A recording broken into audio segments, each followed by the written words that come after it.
नमस्कार। राजस्थान समाचार में आपका स्वागत है। पेश है राजस्थान की खास खबरें। सीएम भज्जलाल ने कांग्रेस से पूछे तीखे सवाल। जम्मू कश्मीर विधानसभा चुनाव होने जा रहे हैं। गुरुवार को नेशनल कॉन्फ्रेंस के नेता उमर अब्दुल्ला ने कांग्रेस के साथ गठबंधन का ऐलान किया है, जिसके बाद माहौल कुछ गर्म हो गया। राजस्थान के सीएम भज्जलाल शर्मा ने जयपुर में एक प्रेस कॉन्फ्रेंस में कांग्रेस पर जमकर हमले किए। कांग्रेस एनसी गठबंधन पर अपनी नाराजगी जताते हुए सीएम भज्जलाल ने कांग्रेस से पूछा क्या वो जम्मू कश्मीर में फिर से धारा 370 को लाना चाहती है। सीएम भज्जलाल ने आगे कहा 370 के हटने से दलित SC/ST के लोग जो जम्मू कश्मीर में रहते हैं उनको आरक्षण का लाभ मिल रहा है। क्या कांग्रेस उनको खत्म करना चाहती है? सीएम भज्जलाल यही नहीं रुके, लगातार कांग्रेस से प्रश्न पूछ रहे थे। उन्होंने कहा कांग्रेस फिर से घाटी में रक्त संचार करने के समर्थन में है क्या? उन्होंने युवाओं को AK-47 देने का काम किया। आज कांग्रेस उनके साथ खड़ी है। राजस्थान में 332.10 किलोमीटर सड़कों का होगा निर्माण। उप मुख्यमंत्री एवं सार्वजनिक निर्माण विभाग मंत्री दिया कुमारी ने बजट घोषणा 2024-25 की क्रियान्विति में 195.68 करोड़ रुपए की लागत की 332.10 किलोमीटर सड़कों की मंजूरी प्रदान की है। उन्होंने कहा कि बजट घोषणाएं समय पर क्रियान्वित की जाएगी ताकि आम जन को जल्द से जल्द उनका लाभ मिल सके। उप मुख्यमंत्री दिया कुमारी ने सार्वजनिक निर्माण विभाग के अधिकारियों को तत्काल टेंडर कर इन कामों को पूरा करने के निर्देश दिए। इस राशि से सड़क निर्माण, नवीनीकरण, चौड़ाईकरण एवं सड़क में पुलिया निर्माण के कार्य किए जाएंगे। अब सरकारी कर्मचारी हो सकेंगे संघ की गतिविधियों में शामिल। मोदी सरकार के बाद अब राजस्थान की भज्जलाल सरकार ने एक बड़ा फैसला ले लिया है। राज्य सरकार ने सरकारी कर्मचारियों के राष्ट्रीय स्वयंसेवक संघ की गतिविधियों में शामिल होने का प्रतिबंध हटा लिया है। राज्य कार्मिक विभाग ने कल आदेश जारी कर 18 मार्च 1981 के परिपत्र को वापस ले लिया है। परिपत्र से राष्ट्रीय स्वयंसेवक संघ का उल्लेख हटाने का निर्माण और निर्णय लिया गया। इसके साथ ही अब सरकारी कर्मचारी बेरोक टोक संघ के कार्यक्रमों में भाग ले सकेंगे। सीएम भज्जलाल ने युवाओं को दिया बड़ा तोहफा। राजस्थान में अब सरकारी नौकरी की तैयारी कर रहे युवाओं के लिए भज्जलाल सरकार ने बड़ा ऐलान किया है। अब प्रतियोगी परीक्षाओं में चयनित उम्मीदवारों का डॉक्यूमेंट्स वेरिफिकेशन विभाग स्तर पर किया जाएगा। इस काम को पूरा करने के लिए 45 दिन की समय सीमा निर्धारित होगी। इस डेडलाइन के अंदर काम पूरा करके उम्मीदवारों को ज्वाइनिंग देनी होगी। राजस्थान सरकार ने इस फैसले से न सिर्फ प्रतियोगी परीक्षा में होने वाली धांधली को रोकने में मदद मिलेगी, बल्कि डॉक्यूमेंट वेरिफिकेशन के कारण अटकने वाली ज्वाइनिंग की भी समस्या लगभग खत्म हो जाएगी। ट्रेन में यात्रा करने वाले दिव्यांगों को राहत। दिव्यांग यात्रियों की सुविधा को ध्यान में रखते हुए रेलवे रियायत कार्ड बनाए जा रहे हैं। रियायत कार्ड के जरिए दिव्यांग यात्रियों को किराए में छूट दी जाती है। इसमें अलग अलग ट्रेन और कोच की श्रेणी के अनुसार 25 से 75% तक छूट पर टिकट जारी किए जाते हैं। रियायत कार्ड बनवाने में उम्र की कोई लिमिट नहीं, बच्चे से लेकर बुजुर्ग तक कोई भी दिव्यांग व्यक्ति रियायत कार्ड बनवा सकता है। रेलवे के रियायत कार्ड बनवाने के लिए जिला चिकित्सा अधिकारी की ओर से जारी किया चिकित्सा प्रमाण पत्र, फोटो, परिचय पत्र यानी आधार कार्ड, वोटर ID कार्ड आदि शामिल है। और एक बार रियायत कार्ड जारी होने पर वो 5 साल के लिए मान्य होगा। उसके बाद 5 साल बाद उसे रिन्यू कराना होगा। गेट 2025 के लिए आवेदन प्रक्रिया स्थगित।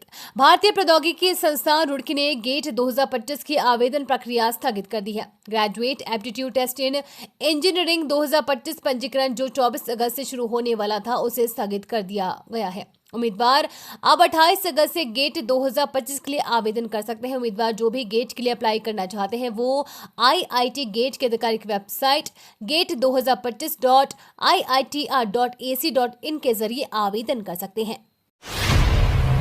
राजस्थान के इन 3 डिपो को मिली 16 नई रोडवेज बसें। राजस्थान रोडवेज के अलवर, मत्स्य नगर और तिजारा डिपो में नई बसें आना शुरू हो चुकी हैं। तीनों डिपो को 16 नई बसें मिली हैं। जल्द ही 18 नई बसें और मिलेंगी। अगले महीने से इन बसों का संचालन शुरू कर दिया जाएगा। राजस्थान रोडवेज की ओर से BS6 मॉडल की 560 नई बसों की खरीद की जानी है। पहली खेप में रोडवेज को करीब 150 बसें मिलने वाली हैं। प्रदेश में बनेगा मेडिकल टूरिज्म का हब। मेडिकल वैल्यू टूरिज्म को बढ़ाने के लिए कल शनिवार को एक बैठक की गई, जिसकी अध्यक्षता चिकित्सा एवं स्वास्थ्य विभाग के अतिरिक्त मुख्य सचिव शुभ्रा सिंह ने की। शुभ्रा सिंह ने कहा कि राज्य सरकार राजस्थान में चिकित्सा के क्षेत्र में एक नए युग का सूत्रपात कर रही है। इसी सोच के साथ इस वर्ष के बजट में स्वास्थ्य के क्षेत्र को सर्वोच्च प्राथमिकता देते हुए कुल बजट का 8.26% प्रावधान स्वास्थ्य के लिए किया गया है। ये अब तक का सर्वाधिक बजट प्रावधान है। राजस्थान को मेडिकल टूरिज्म के क्षेत्र में आगे बढ़ाने के लिए लगातार नीतिगत फैसले किए जा रहे हैं। झुंझुनू में स्वागत सत्कार पर भड़के बीजेपी प्रदेश अध्यक्ष मदन राठौड़।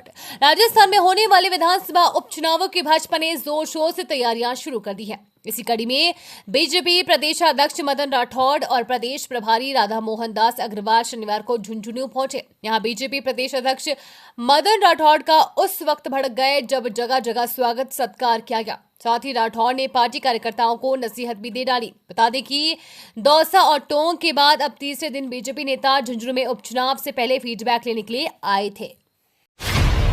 राजस्थान में अब खाटू धाम और सालासर बालाजी तक पहुंचेगी ट्रेन।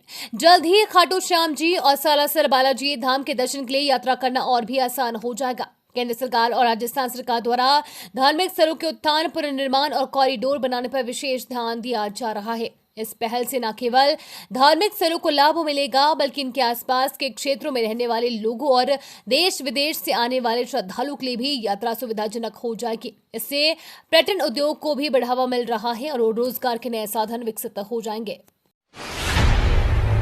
राजस्थान में मानसून का कहर, 33 जिलों में मूसलाधार बारिश का अलर्ट। राजस्थान में मानसून का कहर जारी है। लगातार हो रही बारिश के चलते प्रदेश के कई जिलों में जलभराव की समस्या देखने को मिल रही है। इसी बीच मौसम विभाग ने जयपुर, जैसलमेर, बाड़मेर, नागौर, उदयपुर, अजमेर, चित्तौड़गढ़, झालावाड़, चूरू और जोधपुर जिले में भारी बारिश का अलर्ट जारी किया है। वहीं जयपुर, दौसा, अलवर, भरतपुर, धौलपुर, कोटा, करौली समेत 23 जिलों में हल्के से मध्यम वर्षा होने की चेतावनी जारी की है।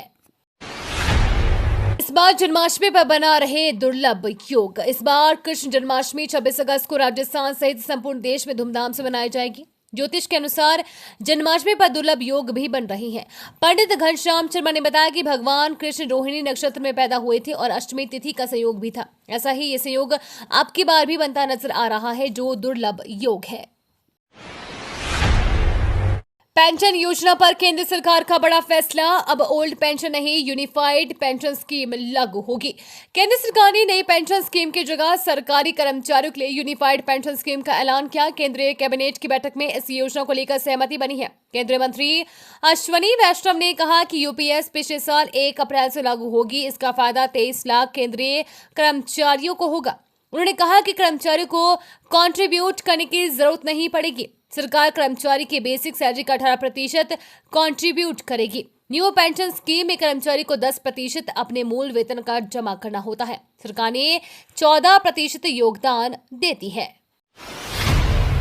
कोल्ड ड्रिंक में इबोला के दावे को सरकार ने बताया झूठा। सरकार ने व्हाट्सएप के जरिए भेजे जा रहे एक मैसेज को लेकर लोगों को अलर्ट किया है। मैसेज में दावा किया जा रहा है कि माजा, कोका कोला, 7 अप, पेप्सी जैसी सॉफ्ट ड्रिंक बनाने वाली कंपनी के एक वर्कर ने इसमें इबोला वायरस से इन्फेक्टेड ब्लड मिला दिया है। भारत सरकार ने इन्हें ना पीने की एडवाइजरी जारी की है। पीआईबी फैक्ट चेक ने इस दावे को फर्जी करार देते हुए कहा है कि सरकार ने ऐसी कोई एडवाइजरी जारी नहीं की है। मिस इंडिया की लिस्ट में एक भी दलित, ओबीसी और आदिवासी नहीं। कांग्रेस सांसद राहुल गांधी ने कहा, मीडिया में आपको दिखेगा कि वे बॉलीवुड की बात करेंगे। जो आपके साथ हो रहा है वो सबसे ज्यादा खराब है। आप पर तो सीधा हमला हो रहा है। मैंने मिस इंडिया की लिस्ट निकाली है, इसमें तो एक दलित या आदिवासी महिला होगी, लेकिन ना दलित, ना आदिवासी, ना ओबीसी कोई नहीं है। फिर भी मीडिया में नाच, गाना, क्रिकेट, बॉलीवुड की बात होती है, लेकिन किसानों, मजदूरों की बात नहीं होती है।